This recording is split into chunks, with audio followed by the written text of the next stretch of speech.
Hello dear students, I welcome you all on AC plus digital platform of advance engineering classes. और आप सभी का स्वागत है क्यूएससी की शौर्य सीरीज के अंदर, जहां पर हम एसएससी जेईई मेंस के लिए प्रिपरेशन कर रहे हैं।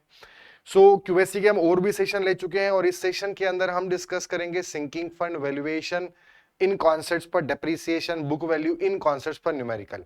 क्योंकि मेंस में इस पे ज्यादा क्वेश्चन नहीं आने वाले हैं, कुछ ट्रिकी न्यूमेरिकल्स, कंसेप्चुअल क्वेश्चंस जो कि आपको कंफ्यूज करेंगे, कंफ्यूजिंग स्टेटमेंट वाले क्वेश्चन, ऐसे कुछ क्वेश्चन एस्टिमेशन कॉस्टिंग से देखने को मिल सकते हैं 3 से 4, और उसी का हम यहां पर इफेक्टिव प्रिपरेशन कर रहे हैं।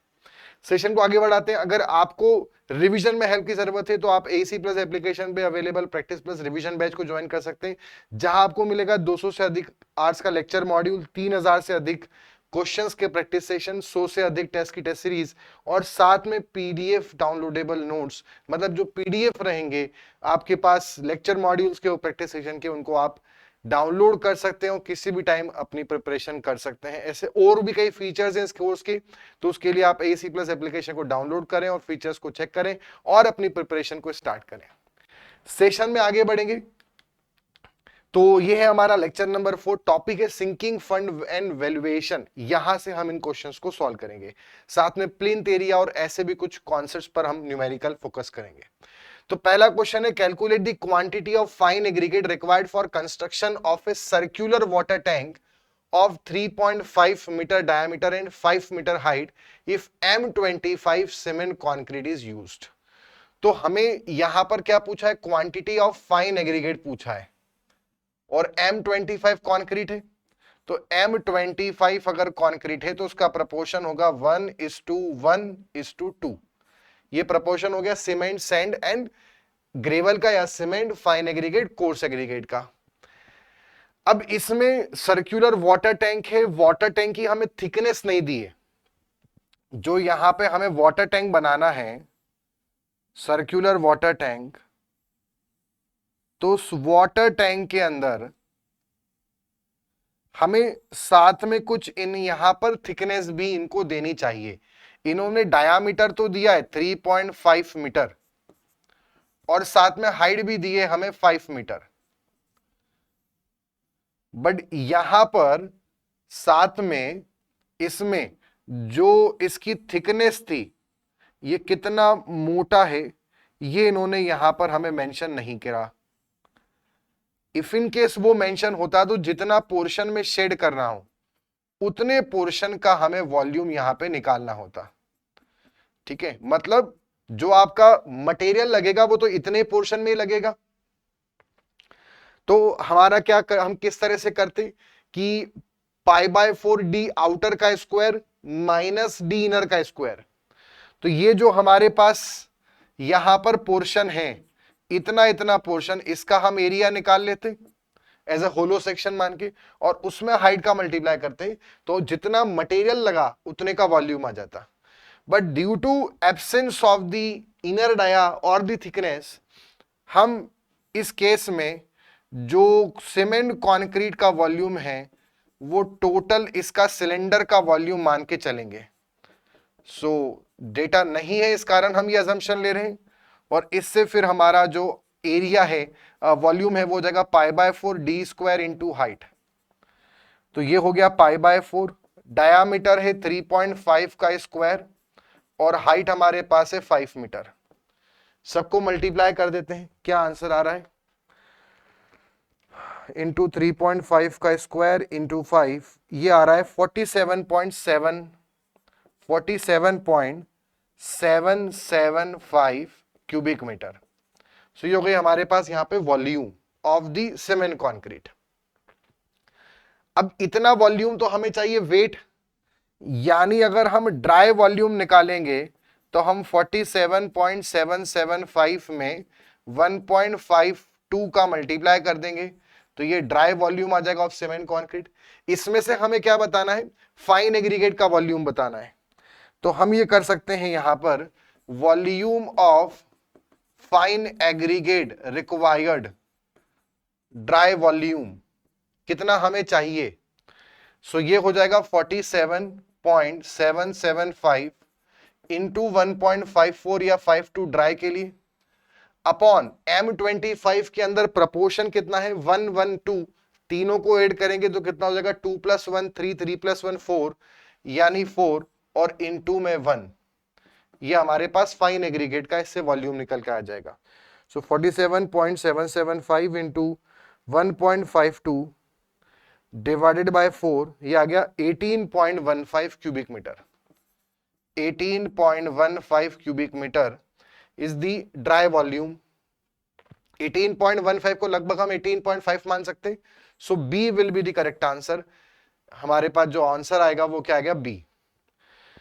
तो यहां पर इनको क्वेश्चन में जो मिस्टेक है वो ये कि आपको या तो डायामीटर दिया है इनर, तो आउटर डाया भी देना चाहिए, या तो थिकनेस देनी चाहिए उससे प्रॉपर। तो अभी हमारे पास in the absence of data जो हमें डायामीटर दिया है हमने उतना पूरा ही ऐसा मान लिया कि पूरा उतना में कंक्रीट लग रहा है, बट जो आंसर है वो भी एग्जाम में यही माना गया था। सो इस कारण यही सही ऑप्शन है और क्वेश्चन में ही थोड़ी सी मिस्टेक है। आगे बढ़ेंगे। The length width and height of the wall are given is 800 centimetre, 500 centimetre and 50 centimetre respectively. What will be the total cost of brickwork if the rate of the brickwork is ₹320 per cubic meter? अगर हमें total cost निकालनी है तो total cost के लिए हम क्या करेंगे, quantity of brick work into rate of brick work. और ब्रिक वर्क की क्वांटिटी कितनी होगी, length into width into height, और ये 320 हो गया। लेंथ हमारे पास है 800 सेंटीमीटर, मतलब मीटर में करेंगे तो 8, विड्थ है 500, विड्थ है 50 सेंटीमीटर, मीटर में करेंगे तो 0.5, और 500 सेंटीमीटर मतलब 5, ये सब मीटर में आ गया। क्यूबिक मीटर इंटू 320 रुपीज, इसको हम मल्टीप्लाई कर देंगे यहां पर, तो 320 into 20 this will be 6400, 6400 rupees, इतना टोटल कॉस्ट आएगी इस दीवार को बनाने में। तो 6400, B option, B will be the correct answer. दीवार की लेंथ विथ हाइट दी है, उसका मल्टीप्लाई कर देंगे वॉल्यूम का रेट में, तो आंसर आ जाएगा। Next question is calculate the quantity cubic metre of concrete used in pier of 1.2 metre diameter and 6 metre length. हमारे पास एक पियर है, पियर मतलब कॉलम, किसी ब्रिज में या फ्लाईओवर में कॉलम है, और उस कॉलम की जो हमें लेंथ दे रखी है, हाइट दे रखी है, वो 6 मीटर दे रखी है, और उसका जो डायामीटर है वो हमें दे रखा है 1.2 मीटर। तो उसमें कितना कंक्रीट लगेगा, जबकि इसमें हमें ये बोल रखा है कि इसमें 8 बार्स प्रोवाइड कर रखी हैं ऑफ 25 mm डाया। क्या प्रोवाइड कर रखी, 8 bars of 25 mm dia reinforcement दे रखा है। तो ये आरसीसी इसमें कॉलम है, तो आपको ये समझना है कि वॉल्यूम ऑफ सीमेंट कंक्रीट जो होगा वो पूरा वॉल्यूम ऑफ आरसीसी वर्क के बराबर माना जाता है, ये अजम्पशन है। मतलब जितना भी पूरा आरसीसी वर्क है उसमें कंक्रीट भी आएगा और रेनफोर्समेंट भी आएगा, बट रेनफोर्समेंट के वॉल्यूम को नेग्लेक्ट करके चलते हैं, ये नियम है। मतलब जितना पूरा आरसीसी का वॉल्यूम है उतना ही सीमेंट कंक्रीट का वॉल्यूम मानेंगे। तो आरसीसी का वॉल्यूम कितना हो जाएगा, π/4 इंटू 1.2 का स्क्वायर इंटू लेंथ कितनी है 6 मीटर, इसको मल्टीप्लाई कर देते, तो this will B 0.78 into 1.2 square into 6, ये आ जाएगा 6.74 क्यूबिक मीटर। इतना हमारे पास सीमेंट कंक्रीट का वॉल्यूम आएगा। ठीक है, 6.74 मतलब 7-8 के आसपास, तो ये बी ऑप्शन यहां पर सही है। क्वांटिटी ऑफ कंक्रीट यूज, कितना कंक्रीट लग जाएगा, है ना, मतलब हमें वेट वाला ही निकालना है, तो सीधे 6.64। इसमें से आप एक मिस्टेक ये कर सकते हैं कि आप 8 बार 25 mm डाया जो कि 6 मीटर लंबी है उनका भी आप वॉल्यूम माइनस कर दें, बट वो माइनस नहीं करना है। ठीक है, तो इसका सही आंसर हमारे पास क्या आ जाएगा 6.78। बार का जो डाया है वो हमें माइनस नहीं करना है। ठीक है, वो 6.628 आ रहा है, तो वॉल्यूम ऑफ कंक्रीट बराबर volume of pier minus volume of bar, वो आप करेंगे तो भी 6.628 आएगा, बट नियम बोलता है ये वैसे भी बहुत कम आता है, तो उसको हमें नेग्लिजिबल मान के ही चलना है। अगला, calculate the number of bags of cement required for 12 mm thick plastering of a wall of 5 metre long, 3.5 metre high and 300 mm thick if 1:3 cement mortar is used. तो हमें प्लास्टर के लिए निकालना है। सबसे पहले हमें क्या करना पड़ेगा, वॉल्यूम ऑफ वेट प्लास्टर हमें कितना चाहिए वो निकालना पड़ेगा। अच्छा, अब प्लास्टर में ये नहीं बोला है दोनों साइड, तो हम सिंगल साइड के लिए कैलकुलेशन करेंगे। जब डबल साइड बोलते कि दोनों साइड प्लास्टर करना है तभी कैलकुलेशन में लेंगे। तो दीवार की लंबाई है 5 मीटर और दीवार की हाइट है 3.5 मीटर, तो 5 इंटू 3.5, ये तो हो गया एरिया। और इसकी थिकनेस कितनी है, 12/1000, इसका हम मल्टीप्लाई करेंगे। कभी भी ध्यान रखना है, दीवार की विड्थ, दीवार की जो मोटाई है वो मल्टीप्लाई नहीं होगी, प्लास्टर की थिकनेस मल्टीप्लाई होगी। तो 5 इंटू 3.5 इंटू 12 डिवाइडेड बाय 1000, तो ये आ गया हमारे पास 0.21 cubic metre. This is the volume of the wet plaster. अब हमें निकालना है यहां पे वॉल्यूम ऑफ ड्राई प्लास्टर। तो ड्राई प्लास्टर का वॉल्यूम के अंदर हम क्या करेंगे, 0.21 में एक तो हम 25% बढ़ाएंगे फॉर ड्राइनेस, और वेस्टेज एंड जॉइंट फिलिंग के लिए इसमें लगभग 30% बढ़ाया जाता है। तो 0.21 इंटू 1.25 इंटू 1.3, यह आ गया 0.34125, 0.34 क्यूबिक मीटर। अब इसमें हमें क्या निकालना है, नंबर ऑफ सीमेंट बैग्स। तो volume of cement, dry cement, तो ये हो गया 0.34, प्रपोर्शन कितना है 1+3 और इनटू में 1, तो 0.34 में हम 4 का डिवाइड कर देंगे, तो आएगा 0.085 क्यूबिक मीटर।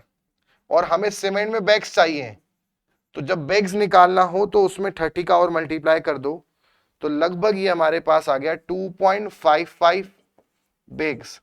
और 2.55 बैग का मतलब है 3 बैग, 3 बैग्स। तो सही आंसर क्या हो जाएगा, ए ऑप्शन 3 बैग्स, क्योंकि 2.55 तो होगा नहीं। ठीक है, जब भी आपका सीमेंट का ड्राई वॉल्यूम आ गया उसमें 30 मल्टीप्लाई करेंगे तब नंबर ऑफ बैग्स आते हैं। Next is the inside wall of A septic tank is finished with 12 mm cement plaster with 1:4 cement motor. Calculate the quantity of cement required if the size of the septic tank is 6x4x2। मतलब हमारे पास एक septic tank है जो कि 6 metre लंबा है, 4 metre चौड़ा है और 2 मीटर गहरा है।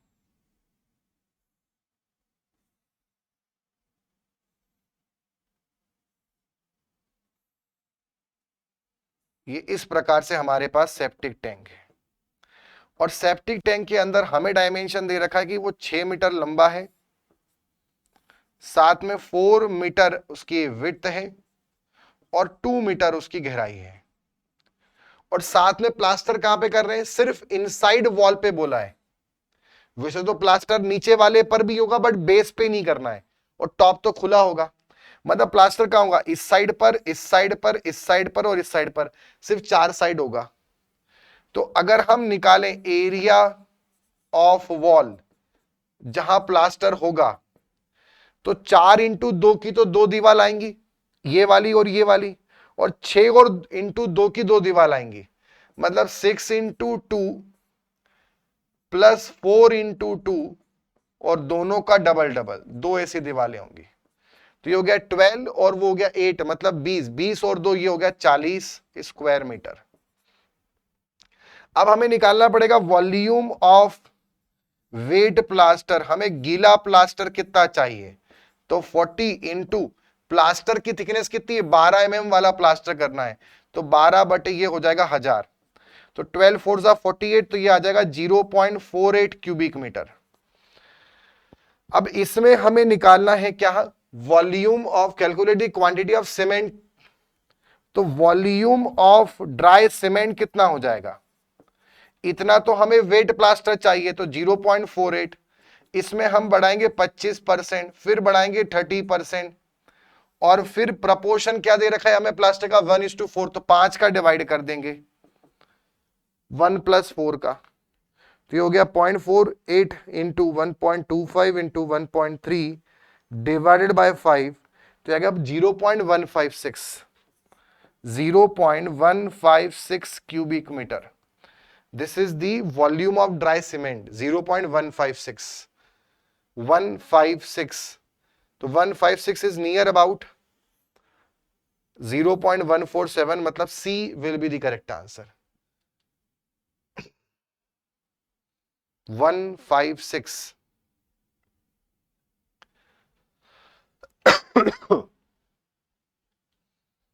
हमारे पास टोटल ये आ गया 0.48 और इसमें हम 5 का डिवाइड कर देंगे तो 0.12.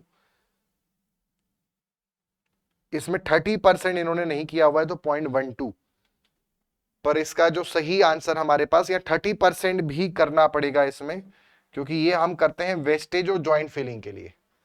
तो इसका सही आंसर जो 0.147 है, बट एग्जाम में जो माना गया था वो 0.115 है, पर सही आंसर होगा इसका सी ऑप्शन 0.147, क्योंकि 156 है तो उतना भी ना ले तो 0.15 के आसपास, तो 15 मतलब 0.147, तो C will be the correct answer.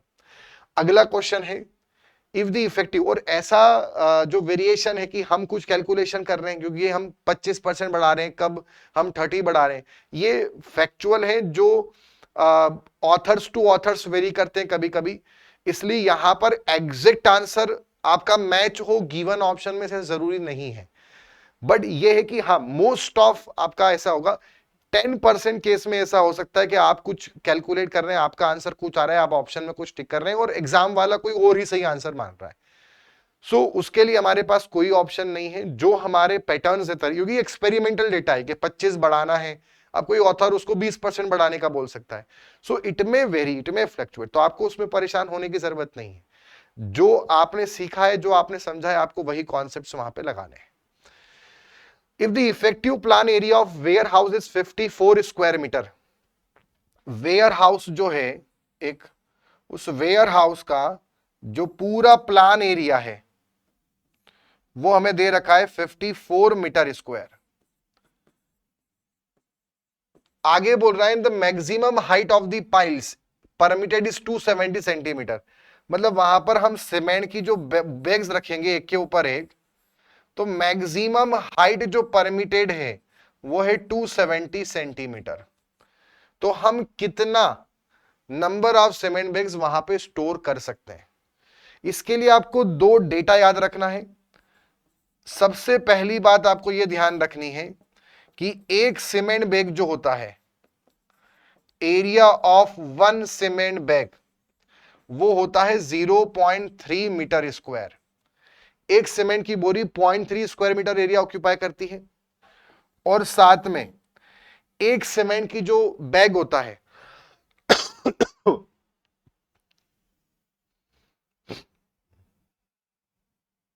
Height of one cement bag की जो हाइट होती है वो लगभग होती है 18 सेंटीमीटर, मतलब 0.18 मीटर, इतनी लगभग हमारे पास उसकी हाइट होती है. तो अगर हम यहां पर 18 है तो 270 डिवाइडेड बाय 18, ठीक है, मतलब 18 सेंटीमीटर है. तो अब एक बैग की हाइट कितनी है? 18 सेंटीमीटर. तो हम ऐसे में कितने नंबर ऑफ बैग्स रख पाएंगे? Number of bag in one pile, एक पाइल में मैक्सिमम कितनी हाइट लगा सकते हैं? 270 सेंटीमीटर, और एक बैग की हाइट कितनी है? 18. तो 270 के अपॉन में 18, मतलब हमारे पास कितना आ गया? 15, मतलब एक पाइल में 15 बैग लगा सकते हैं. अच्छा, अब हमें नंबर ऑफ पाइल पता करनी पड़ेगी कि हम कितनी पाइल यहां पर लगा सकते हैं. तो टोटल हमारे पास एरिया कितना है वेयर हाउस का? 54 मीटर स्क्वायर, और एक बैग कितना एरिया ऑक्यूपाई करता है? 0.3. तो अगर हम इसको डिवाइड कर दें इससे, तो 54 डिवाइड बाय 0.3 इज 180. तो 180 ये हो गया और 15 वो हो गया, 180 इंटू 15. तो अगर हमें यहां पर नंबर ऑफ बैग्स निकालने हैं तो हमें क्या करना पड़ेगा? जो पाइल्स हैं उनका नंबर ऑफ पाइल का मल्टीप्लाई करना पड़ेगा number of bag in one pile. तो वो हो गया 180 इंटू 15, और इसकी वैल्यू आ गई 2700 बैग्स। मतलब टोटल इस वेयर हाउस में हम 2700 बैग सीमेंट्स के स्टोर कर सकते हैं। तो सिर्फ दो डेटा याद रखना है, एक सीमेंट की बोरी की हाइट है 18 सेंटीमीटर यानी 0.18 मीटर, और एक बैग जो एरिया ऑक्यूपाई करेगा वो करता है 0.3 मीटर स्क्वायर, इतना एरिया वो ऑक्यूपाई करता है। आगे बढ़ेंगे, है ना, ये ध्यान रखना है। एक बैग जो एरिया ऑक्यूपाई करेगा वो करेगा 0.18, ठीक।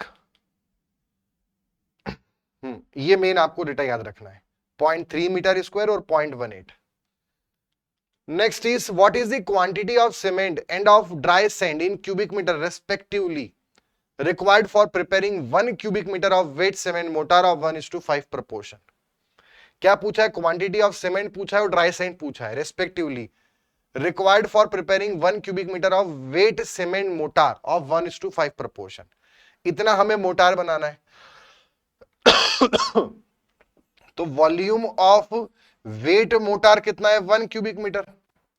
तो बात आती है कि वॉल्यूम ऑफ ड्राई कितना हो जाएगा, 1 इंटू लगभग हम इसमें 20% मल्टीप्लाई कर देते हैं, 20% बढ़ा देते हैं, तो ये हो गया 1.2 क्यूबिक मीटर। ठीक है, पहले ऑप्शन देखते हैं कौन सा नियरेस्ट ऑप्शन हमारे पास आ रहा है। अब उसके बाद हमें निकालना है वॉल्यूम ऑफ ड्राई सीमेंट। तो सीमेंट का वॉल्यूम कितना हो जाएगा, 1.2 डिवाइडेड बाय प्रोपोर्शन है 1:5, तो 1 + 5 और इंटू 1। तो 1.2 बाय 6 अगर हम देखें तो यह आ गया 0.2 क्यूबिक मीटर। अब हमें यहां पे इस बार सीमेंट केजी में पूछी है, तो अगर हम सीमेंट की डेंसिटी देखें तो लगभग वो हम 1500 मानते हैं, पीपीसी की 1500 केजी पर क्यूबिक मीटर। तो अगर 0.2 में हम 1500 का मल्टीप्लाई करें तो ये 300 के आसपास कुछ आएगा, नियर अबाउट 300 केजी। क्या करना पड़ेगा, बस हम 1500 केजी जो कि ओपीसी की डेंसिटी होती है 1440 केजी पर क्यूबिक मीटर और पीपीसी की होती है 1500, तो हम जनरली 1500 वाला कैलकुलेशन के लिए लेते हैं। तो 1500 मल्टीप्लाई करेंगे तो 300 के आसपास सीमेंट आएगा। अब 300 तो ज्यादा करेक्ट तो यही वाला लग रहा है। एक बार हम वॉल्यूम ऑफ ड्राई सैंड भी देख लेते हैं। ड्राई सैंड का अगर हम वॉल्यूम निकालेंगे तो वो आ जाएगा 1.2 अपॉन 1 + 5 इंटू 5 का मल्टीप्लाई कर देंगे, तो ये वैल्यू थी 0.2 इंटू 5 अगर हम करेंगे तो लगभग ये आंसर 1 क्यूबिक मीटर के आसपास आएगा। तो 1 क्यूबिक मीटर भी इस ऑप्शन में है, मतलब डी ज्यादा एप्रोप्रिएट आंसर है। इसमें 310 है यहां पर यहां पे हम, क्योंकि हमने इसमें खाली 20% बढ़ाया, जबकि हम जानते हैं इन्होंने मोटार किसके लिए बोला ये नहीं बोला है। ठीक है, what is the quantity of cement and dry sand respectively wet cement mortar. अब मोटार हमें ब्रिक मोटार में भी लगता है, ब्रिक वर्क के अंदर, और वहीं पे मोटार हमें प्लास्टर में भी लगता है, पर प्लास्टर के अंदर हम अलग वेस्टेज और ड्राई अलाउंस लेते हैं और वहीं पर ब्रिक वर्क के अंदर अलग लेते हैं। तो ब्रिक वर्क में 20 लेते हैं, बट अगर यही वाला प्लास्टर के लिए होता तो हम यहाँ 20% भी, मतलब 25% बढ़ाते और फिर 30 बढ़ाते। तो इसलिए थोड़ा सा आंसर में वो उतना वेरिएशन रहेगा, क्योंकि इसमें यह मेंशन है कि प्लास्टर किस चीज के लिए है, या मतलब मोटार किस चीज के लिए। If I is the rate of interest expressed in decimal and is the number of years, then coefficient of annual sinking fund। देखिए सिंकिंग फंड अगर पूछे आपसे टोटल सिंकिंग फंड कितना होता है, तो सिंकिंग फंड वह अमाउंट होता है जितना हम साइड में रख देते हैं ताकि बिजनेसमैन उस बिजनेस को आगे, उससे अपना बिजनेस, उस कमोडिटी से अपना बिजनेस आगे कंटिन्यू कर पाए। जब वो कमोडिटी का यूजफुल लाइफ खत्म हो जाए, जब उसकी वैल्यू कबाड़ मूल्य हो जाए, स्क्रैप के बराबर हो जाए कोई भी चीज, तो खत्म हो जाएगी पूरी। तो उसने उसमें शुरुआत में पैसे लगाए होंगे, तो इसलिए वो अपने हर साल जो उसको उस प्रॉपर्टी से जो भी पैसा प्राप्त होता है, ग्रॉस इनकम होती है, उसमें से वो कुछ सिंकिंग फंड अलग निकालते रखता है। और सिंकिंग फंड का फॉर्मूला सिंपल सा होगा, capital cost minus scrap value या फिर सेल्वेज वैल्यू। और अगर एनुअल सिंकिंग फंड पूछें तो एनुअल सिंकिंग फंड का फॉर्मूला होगा total sinking fund into coefficient of sinking fund. I कौन है, कोएफिशिएंट, और कोएफिशिएंट ऑफ सिंकिंग फंड का फॉर्मूला होता है आई अपॉन 1 प्लस आई की whole power n minus 1। n क्या है? यूजफुल लाइफ, और आई है रेट ऑफ इंटरेस्ट। अब क्वेश्चन क्या पूछ रहा है वो देखिए, क्वेश्चन पूछ रहा है कोएफिशिएंट बताइए। कोएफिशिएंट बताइए मतलब वो सिर्फ ये पूछ रहा है आपसे, ठीक है। तो ये वाला फॉर्मूला कौन सा दिख रहा है? ये वाला फॉर्मूला ये दिख रहा है, मतलब बी करेक्ट आंसर है। वहीं पर अगर वो हमसे एनुअल सिंकिंग फंड पूछता तो फिर साथ में टोटल सिंकिंग फंड का भी हम मल्टीप्लाई करते। Next is the plan of A building is in the form of the square which centre line dimension of outer walls is 14/7 and 14/7। ये क्वेश्चन बड़े सिंपल हैं बट इसमें कई मिस्टेक्स हो जाती हैं, इसलिए ऐसे क्वेश्चंस को बड़ा ध्यान से आप पढ़िएगा। Plinth area, carpet area, floor area concept पर है। इसमें यह बोल रहा है कि हमारे पास जो सेंटर लाइन डायमेंशन है ऑफ आउटर वॉल, मतलब बाहरी, अंदर भी कुछ दीवारें होंगी, बाहरी दीवार के, ठीक है, centre line dimension of outer wall मतलब यह है 14.7 यहां से लेकर, और ये भी है 14.7 मीटर यहां से लेकर यहां तक। आगे क्या बोल रहा है? If the thickness of the wall in superstructure is 0.30 metre, ये जो थिकनेस है ये 0.3 मीटर है, 0.3 मीटर, और ये भी है हमारे पास 0.3 metre, then its plinth area will be, इसका प्लिंथ एरिया क्या होगा? तो प्लिंथ एरिया की डेफिनेशन आपको पता होना चाहिए। प्लिंथ एरिया के अंदर हम एरिया ऑफ वॉल को भी इंक्लूड करते हैं, it includes the area of the wall. मतलब प्लिंथ एरिया के लिए हमें आउट टू आउट नापना होता है। मतलब अगर हमें ये डायमेंशन निकालना हो तो कैसे निकालेंगे? 14.7 तो सेंटर टू सेंटर है, उसमें प्लस 0.3 का हाफ और प्लस 0.3 का हाफ, तो ये हो गया 15 मीटर। और ऐसे इधर भी अगर हम आउट टू आउट नापें तो ये भी कितना हो जाएगा? 14.7 प्लस 0.3 का हाफ प्लस 0.3 का हाफ, क्योंकि ये सेंटर टू सेंटर दे रखा है 14.7, तो ये भी आ गया 15 मीटर। अब अगर हमें प्लिंथ एरिया पूछा है तो हमें कुछ नहीं करना है, प्लिंथ एरिया में आउट टू आउट लेंथ और आउट टू आउट विड्थ का मल्टीप्लाई करते हैं, यानी 15 इंटू 15, तो ये कितना आ गया? 225 मीटर स्क्वायर। बड़ा छोटा सा कॉन्सेप्ट्स वाला क्वेश्चन है और सही आंसर हो जाएगा डी ऑप्शन 225। बस आपको यह पता होना चाहिए कि प्लिंथ एरिया में बाहर से बाहर नापा जाता है।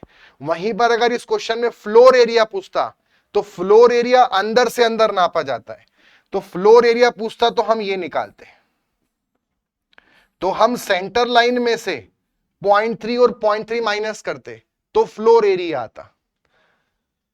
आगे बढ़ेंगे। Given that the area of plot is 500 square metre, ठीक है, प्लॉट एरिया दे दिया हमें 500, total constructed area of all floors for the building, मतलब टोटल फ्लोर एरिया हमें दे दिया सारे फ्लोर्स का इकट्ठा इतना, तो फ्लोर एरिया रेशो हमें बताना है। देखो फ्लोर एरिया रेशो का फॉर्मूला होता है total floor area of all floors divided by the plot area. तो ये हमारे पास हो गया 400, ये हो गया 500, इसको सिंप्लीफाई करा, ये वैल्यू लगभग आएगी 0.8, तो हमारे से सही आंसर क्या हो गया? 0.8, ए ऑप्शन। नेक्स्ट क्वेश्चन पे आते हैं। The cost of A machine is ₹10,000 with useful life of 10 years. Cost कितना हो गया? 10,000, ठीक है। यूजफुल लाइफ कितना हो गया? 10 ईयर्स हो गया। It's depreciated cost after 5 years कितनी है? अगर सैल्वेज वैल्यू हमें दे रखा है 1000, ठीक है, स्ट्रेट लाइन बेसिस पर। देखिए कैपिटल कॉस्ट इतनी है, सैल्वेज वैल्यू इतनी है, मतलब इसमें टोटल डेप्रिसिएशन जो 10 साल में हुआ वो कितना हुआ? 9,000 रुपीज। अगर 10,000 की उसकी लागत थी और 1000 उसका स्क्रैप बचा 10 साल बाद, तो 10 साल में कितना खर्च हो गया? 10 - 1 यानी 9,000, यानी एक साल में कितना डेप्रिसिएशन हुआ? 900 रुपीज। ये एनुअल डेप्रिसिएशन आ गया। तो 5 साल में कितना डेप्रिसिएशन हुआ होगा? तो वो हो जाएगा 900 × 5 मतलब वो आ गया 4500 रुपीज। तो अगर इतना 5 साल में डिप्रिसिएट हो गया तो उसकी जो बुक वैल्यू बची होगी, बुक वैल्यू आफ्टर 5 इयर्स, तो वो हो जाएगी 10,000 जो उसकी कीमत थी, माइनस 5 साल में 4,500 रुपए चले गए, कम हो गए, मूल्यह्रास हो गया, यानी अब कीमत कितनी बची होगी, 5500 रुपए, 5,500 रुपए। ऑप्शन देखते हैं, डी ऑप्शन अवेलेबल है। डेप्रीसिएटेड कॉस्ट पूछिए, डेप्रीसिएटेड कॉस्ट का मतलब है बुक वैल्यू, कितनी कम फाइनल जो बची होती है उसे डेप्रीसिएटेड कॉस्ट बोलते हैं। और डेप्रीसिएटेड वैल्यू आफ्टर 5 ईयर 4,500 है। कॉस्ट पूछा मतलब बाद में अब कितनी कीमत बची, कॉस्ट मतलब कीमत, तो डेप्रीसिएटेड कॉस्ट का मतलब है बुक वैल्यू, तो वो कितनी बची, 5500 रुपए। आगे बढ़ेंगे। Next is in construction why are the lintel prefer to arches. Lintels जो ओपनिंग में प्रोवाइड करते हैं दीवार वगैरह में, डोर्स विंडोज के यहां पर, वो क्यों प्रीफर करते हैं कंपेयर टू आर्चेस। पहला ऑप्शन है arches will not last long. Arches जो होते हैं उनका सर्विस लाइफ कम होती है, ऐसा हम नहीं बोल सकते। Arches require more headroom to the span opening like doors windows. मतलब आर्चेस अगर हम दें तो वहां पे जो आर्चेस, आपको पता है शेप आर्चेस का ऐसा होता है, तो उसमें हेड स्पेस रूम की ज्यादा लगती है। वहीं पे जो लिंटेल है वो नॉर्मल स्ट्रेट बीम है, लिंटेल ऐसी बीम होगी और आर्च इस प्रकार से कर्व्ड बीम होगी, तो आर्च में ज्यादा हेडरूम लग रहा है। हाँ ये बात सही है, इसलिए इसको कम प्रीफर करते होंगे आर्चेस को। Arches require strong abutment to withstand arch thrust. यहां पर जो थ्रस्ट आता है उसके लिए यहां पे सपोर्ट भी अच्छे वाले चाहिए, पर बीम में हेवी सपोर्ट की जरूरत नहीं है। लिंटेल में हम नॉर्मल सपोर्ट भी दे सकते हैं, तो ये सही है। तो ज्यादा अप्रोप्रिएट क्या है, 2 एंड 3, मतलब बी एंड सी। तो डी ऑप्शन करेक्ट है, बोथ बी एंड सी। ये वाला गलत ऑप्शन है। ऐसा नहीं कि आर्चेस का स्पान ज्यादा है और इनका स्पान कम है, ऐसा नहीं बोल सकते। आर्चेस भी सुटेबल है, लार्ज स्पान के लिए आर्चेस बेटर है, स्मॉल स्पान में लिंटेल ज्यादा बेटर है। The plan of the building is in the form of a rectangle with center line dimension of the outer wall is 14.7 and 9.7। ठीक, dimension हमें दे रखा है, और कौन से डायमेंशन हमें दे रखे हैं, सेंटर लाइन डायमेंशन। तो सेंटर लाइन डायमेंशन जो हमें दे रखे हैं वो हमें दे रखे हैं, एक तो 14.7 यहां से यहां तक, और एक और हमें यहां पे दिया हुआ है 9.7। आगे अब बोल रहा है दीवार की जो थिकनेस है वो 0.3 मीटर है, मतलब ये जो है ये 0.3 है और ये भी जो है वो 0.3 है।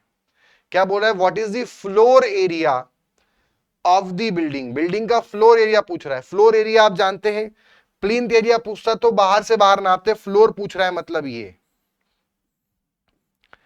तो अगर हमें इधर इनर डायमेंशन पहले निकालने पड़ेंगे, तो जो हमारी विड्थ इन टू इन होगी, इन टू इन विड्थ वो कितनी होगी, 9.7 में से हम 0.3 का हाफ और 0.3 का हाफ माइनस कर दें, मतलब वो हो जाएगा 9.4 मीटर। और ऐसे ही हमें यहां पर निकालना होगा in two in length, in two in length, तो वो हो जाएगी 14.7 माइनस 0.3 का हाफ इधर से, 0.3 का हाफ इधर से, क्योंकि जो दे रखा है वो सेंटर लाइन है, तो वो हो जाएगा 14.4। तो अगर हमें फ्लोर एरिया निकालना है तो 9.4 इंटू 14.4, क्या ऑप्शन आ रहा है देखते हैं। सो 9.4 इंटू 14.4, ये आ गया 135.36, 135.36 स्क्वायर मीटर। मतलब क्वेश्चन इसके पहले एक जैसा हम सेम कर चुके हैं, बट अब फ्लोर एरिया पूछ लिया, तो हम जल्दबाजी में मिस्टेक कर सकते हैं ऐसे क्वेश्चन में, इसलिए ध्यान रखना है। सो एक भी ऑप्शन में नहीं है, इसलिए डी करेक्ट होगा, नन ऑफ दिस। सही आंसर होगा 135.36। Next is find the plinth area of the building if the building has a built up area of 250 meter square with a courtyard of 5/6 inside the building। हमें total built up area दे रखा है, तो built up जो area है वो हो गया 250, ठीक है। कोर्टयार्ड का जो एरिया है वो हमें दे दिया कितना है, 5 × 6 मतलब 30 मीटर स्क्वायर। अब क्या पूछा है, प्लिंथ एरिया। तो प्लिंथ एरिया में आपको ये ध्यान रखना होगा, कोर्टयार्ड हम यूज उसमें इंक्लूड नहीं करते, मतलब ये हमें माइनस करना पड़ेगा। तो 250 में से 30 जाएगा तो 220 बचेगा, 220 मीटर स्क्वायर। प्लिंथ एरिया में कोर्टयार्ड ओपन स्पेस को इंक्लूड नहीं किया जाता, तो सही आंसर होगा D, 220 square metre. Next is the covered area of propose building is 150 and it include a rear courtyard of 5 cross 4 meter. If the prevailing plinth area rate for similar building is plinth area rate हमें दे रखा है 1250 rupees पर metre square, और ये बोल रहा है कि एक बिल्डिंग है उसका जो टोटल एरिया है, कवर्ड एरिया ही प्लिंथ होता है, बट ठीक है अब उन्होंने बोला है तो हम ये मान लेंगे 150 मीटर स्क्वायर। कवर्ड एरिया इतना स्पेस हम कवर कर रहे हैं, उसमें कोर्टयार्ड भी छोड़ना है 5 क्रॉस 4 का, तो एरिया ऑफ कोर्टयार्ड कितना है 20 मीटर स्क्वायर। यानी हम जितना प्लिंथ एरिया जो रखेंगे, तो प्लिंथ एरिया कितना हो गया 150 माइनस 20 मतलब 130 स्क्वायर मीटर, क्योंकि प्लिंथ में कोर्टयार्ड को हम इंक्लूड नहीं करते। तो हमसे कॉस्ट पूछी है बिल्डिंग की, तो कॉस्ट हो जाएगा plinth area rate into building का प्लिंथ एरिया। प्लिंथ एरिया है 130 इंटू 1250, मल्टीप्लाई कर दो कितना आ रहा है, तो ये हो जाएगा 130 इंटू 1250 इज 162500 162500 रुपीज, मतलब हमारे पास आंसर है 1,62,500। C will be the correct answer. Next is the plan of the building is in the form of a rectangle with center line dimension of outer wall is 9.7 and 14.7। ठीक है, इन्होंने question में बोल रखा है कि एक बिल्डिंग है और उसका जो हमारे पास सेंटर लाइन डायमेंशंस हैं आउटर वॉल के, अंदर और भी दीवार होंगी, इस प्रकार की वैरायटी के क्वेश्चन हम देख चुके हैं। तो ये वाली हमारे पास है 14.7 मीटर, ऐसा हमें बोला है सेंटर टू सेंटर डायमेंशन ये वाला, और ये वाला छोटा वाला हम मान लेते हैं 9.7 मीटर हो गया। अब क्या बोल रहा है आगे, वॉल की थिकनेस 0.3 मीटर है, सेम उसी प्रकार से क्वेश्चन है, ये हो गया 0.3 और दूसरा हो गया 0.3। आगे आगे बोल रहा है then its plinth area will be, इसका प्लिंथ एरिया कितना होगा। तो प्लिंथ एरिया पे सेम हम क्वेश्चन कर चुके हैं इसी वैरायटी का, आउट टू आउट नापना होता है, मतलब प्लिंथ एरिया ये वाला होगा, तो हमें बाहर से बाहर नापना होगा।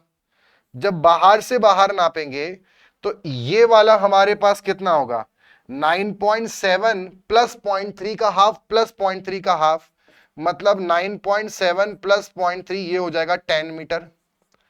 और ऐसे इसमें भी हम आउट टू आउट नापेंगे, तो 14.7 में 0.3 का आधा और 0.3 का आधा मतलब 0.3, तो आ जाएगा 15, और प्लिंथ एरिया निकालना है तो 15 इंटू 10 कर देंगे, और 15 इंटू 10 जो प्लिंथ एरिया हमारे पास आएगा उसमें आउट टू आउट नापा जाता है, तो उसका सही आंसर कितना आ गया 150 मीटर स्क्वायर। इसी टाइप के हम अभी 3 क्वेश्चन कर चुके हैं, बट सब में अलग अलग चीजें पूछी हुई हैं। अगर आप देखेंगे तो एक क्वेश्चन था जिसमें फ्लोर एरिया पूछा था और आंसर 135.36 था, वो यहां पर ऑप्शन में अवेलेबल है, वहां नन ऑफ दिस था, बट यहां पे कुछ और ही चीज पूछी, यहां पूछा है प्लिंथ एरिया, तो हम आउट टू आउट नापते हैं, इसलिए A will be the correct answer. Next is find the plinth area of the building if the building built up area is 350 meter square is constructed with a courtyard of this inside the building। हमें क्या निकालना है, plinth area निकालना है।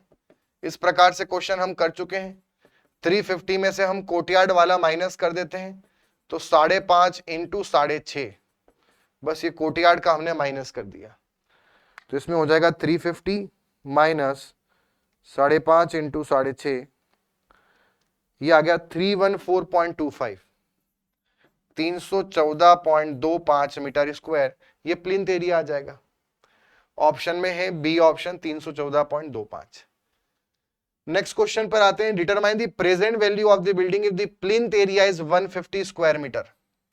Plinth area उसका इतना है और प्लिंथ एरिया रेट इतना है, तो प्रेजेंट वैल्यू अगर पूछ रहे हैं तो कुछ नहीं करना है, सिंपल क्वेश्चन है, प्लिंथ एरिया के अंदर उस बिल्डिंग के प्लिंथ एरिया रेट का मल्टीप्लाई कर दो, तो 150 मीटर स्क्वायर इंटू 2500 रुपीस पर मीटर स्क्वायर, तो 150 इंटू 2500 कर लेते हैं, 2500 इंटू 150, तो ये आ गया हमारे पास 3,75,000, 3,75,000 रुपीस। तो सही आंसर क्या हो जाएगा? A option, 3,75,000। Next is find the book value of the machine at the end of 6 year. Book value पूछिए after 6 years. If the machine is purchased for rupees 15 lakh, capital cost हो गई 15 लाख, ठीक है, यूजफुल लाइफ हो गई 15 साल, salvage value eight the end of 15 year is 2,25,000। मतलब इसमें अगर हमसे पूछेंगे तो टोटल डेप्रीसिएशन कितना हुआ, टोटल डेप्रीसिएशन 15 साल में जो हुआ वो हुआ है हमारे पास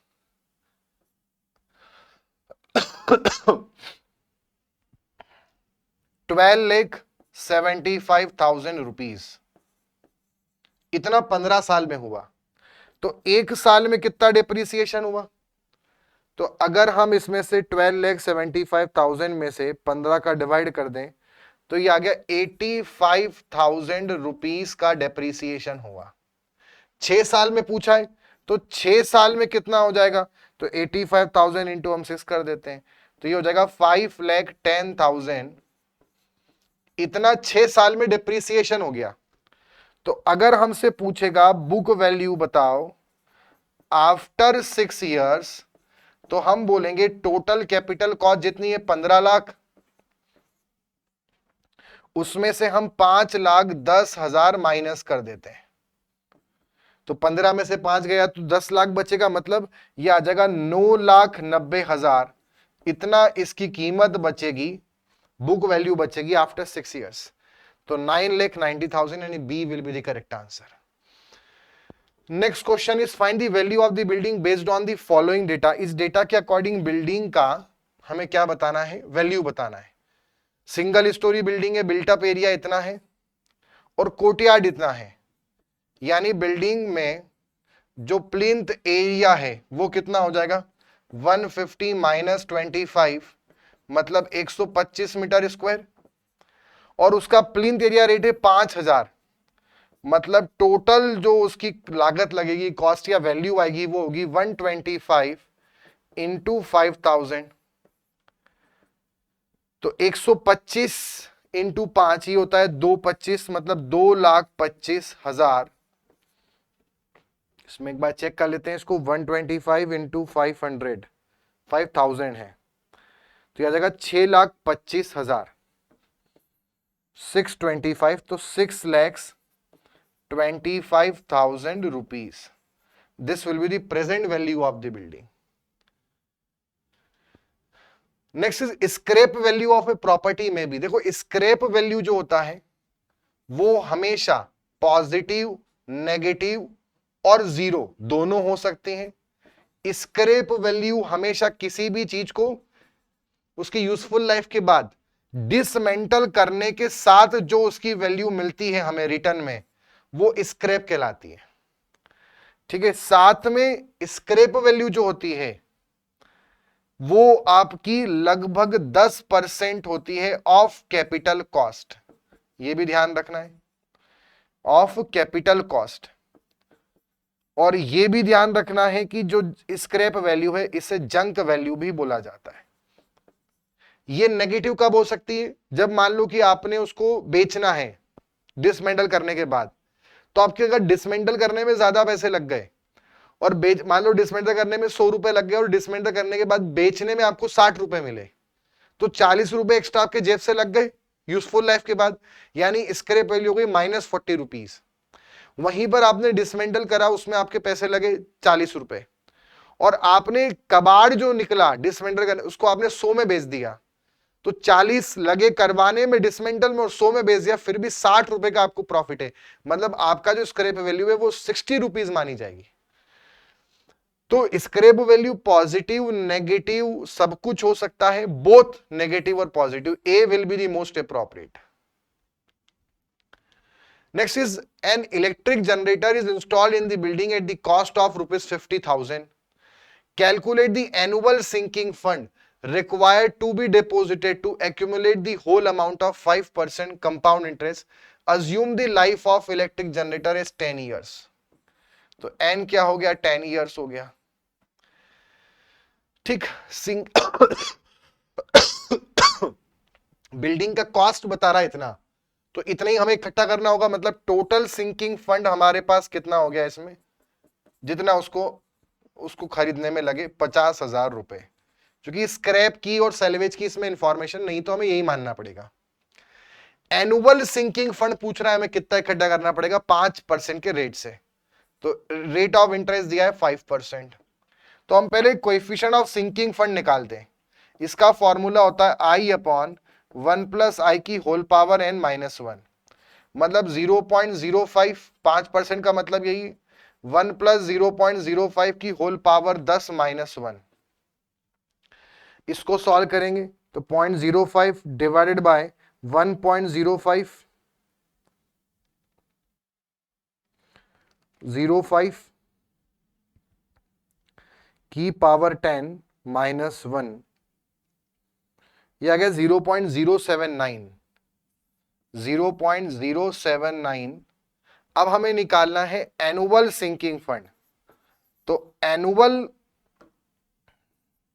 सिंकिंग फंड का फॉर्मूला होता है टोटल जितना सिंकिंग फंड इकट्ठा करना था इनटू में सिंकिंग फंड कोएफिशिएंट। तो अगर हम 50,000 में इसका मल्टीप्लाई कर दें तो आ जाएगा 3975.22, 3975.22, लगभग 4,000 के आसपास रुपए हमें एनुअल सिंकिंग फंड इकट्ठा करना होगा। तो C option will be the correct. Next is calculate the value of pump after 5 year if the annual depreciation value is ₹200, original cost है 3,000 और यूजफुल लाइफ है 10 साल।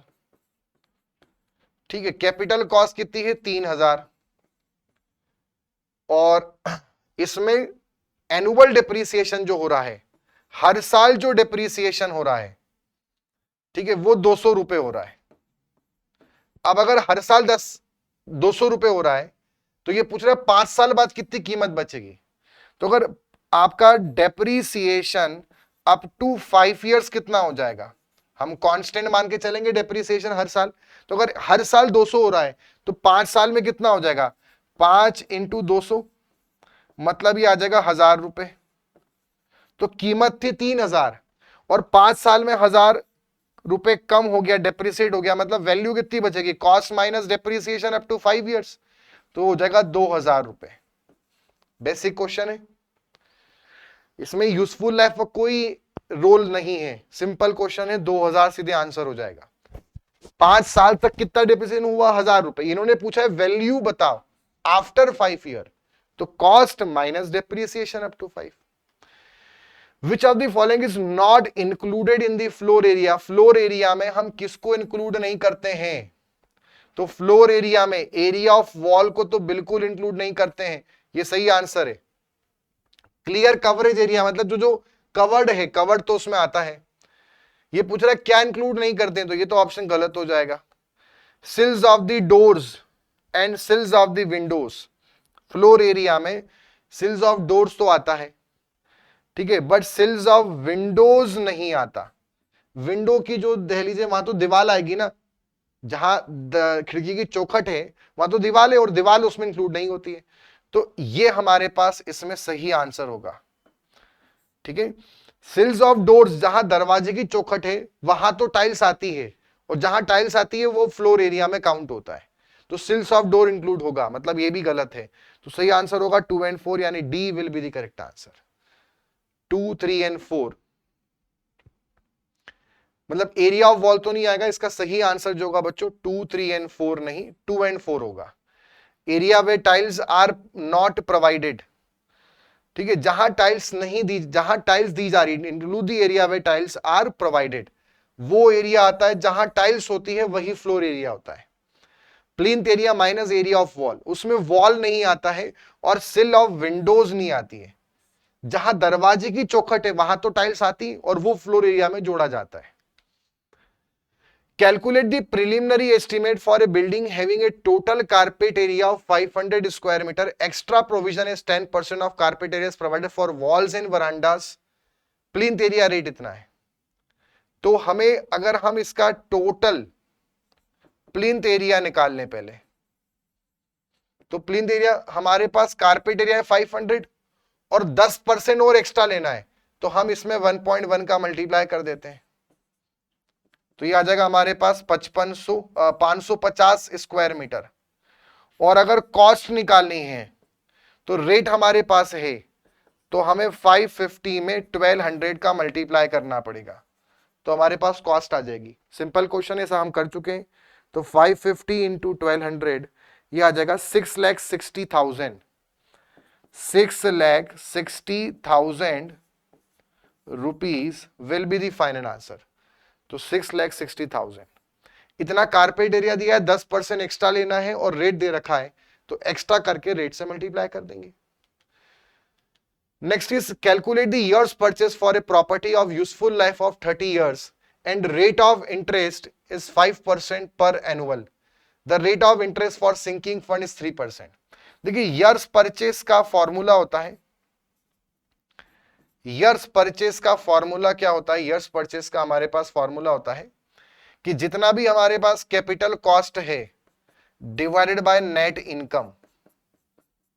और नेट इनकम क्या होती है, नेट इनकम होती है ग्रॉस इनकम माइनस आउटगोइंग्स, जितना भी खर्चे हो रहे हैं, एक्सपेंस हो रहे हैं, ग्रॉस में से आउटगोइंग माइनस कर दो तो नेट इनकम, और capital cost upon net income is years purchase.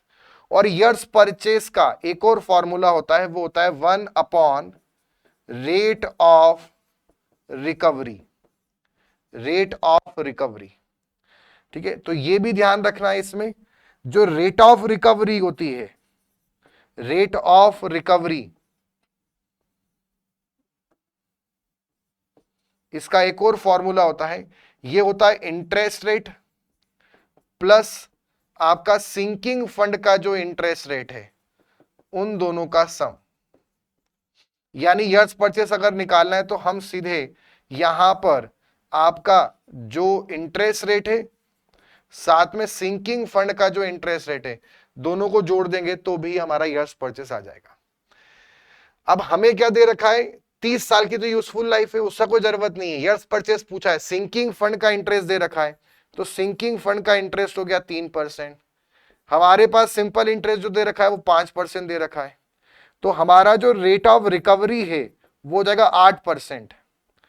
तो अगर हम यहां पर 1/8% कर देंगे तो ईयर्स परचेस आ जाएगा। मतलब ईयर्स परचेस क्या बन जाएगा, 100/8। भाई 1/8% मतलब 1/0 मतलब 100/8। 100/8 को अगर हम निकालें 100 डिवाइडेड बाय 8 तो ये आएगा कुछ 12.5। 12.5 will be the years purchase, 12.5, so which is the A option। years purchase एक वह मल्टीप्लाइंग फैक्टर है जो अगर हम नेट इनकम में मल्टीप्लाई करें तो हमें कैपिटल कॉस्ट मिल जाए। तो years purchase के 3 फॉर्मूले, पहला capital cost upon net income, दूसरा 1 अपॉन रेट ऑफ रिकवरी, तीसरा 1 अपॉन इंटरेस्ट रेट जो दे रखा है प्लस सिंकिंग फंड का इंटरेस्ट रेट, क्योंकि रेट ऑफ रिकवरी होता है interest rate plus sinking fund का इंटरेस्ट रेट। चलिए, तो बच्चों ये थे हमारे एस्टिमेशन कॉस्टिंग के सारे सेशन, जिसके अंदर हमने depreciation, plinth area, carpet area, floor area, मतलब जितने क्वेश्चंस आ सकते हैं वो सारे क्वेश्चंस मैंने आपके साथ डिस्कस करे, जो चांसेस हैं आपके साथ मेंस में आपसे पूछे जाएं। अब हम यहां पर इस सब्जेक्ट को विराम देंगे और अब हम मिलेंगे अगले सब्जेक्ट के अंदर, जिसमें हम एसएससी जेईई मेंस की प्रिपरेशन को कंटिन्यू करेंगे।